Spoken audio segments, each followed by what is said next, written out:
নমস্কাৰ সকলোকে। আজি এটি নতুন পিঠাৰ ৰেচিপি লৈ আহিছোঁ। গাখীৰ পিঠা বুলিয়ে কৈছোঁ বাৰু, নামটো যদি বেলেগ কিবাও হয় মই ভালদৰে নাজানো।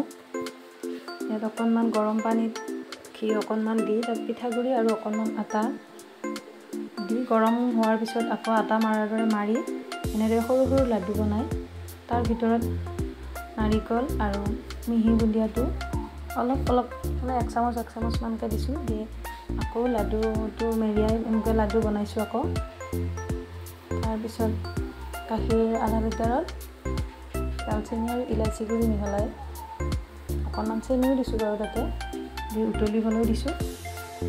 যেতিয়া অকণমান গাখীৰখিনি ডাঠ হৈছে তেতিয়া আকৌ এই বনাই থোৱা লাডুকেইটা তাতে উতলিবলৈ দিছোঁ। 10 মিনিটমান উতলাৰ পিছত সেইখিনি নমাই থৈছোঁ। খাবলৈ বিৰাটেই টেষ্টি। আপোনালোকেও যদি খোৱা নাই খাই চাব পাৰে।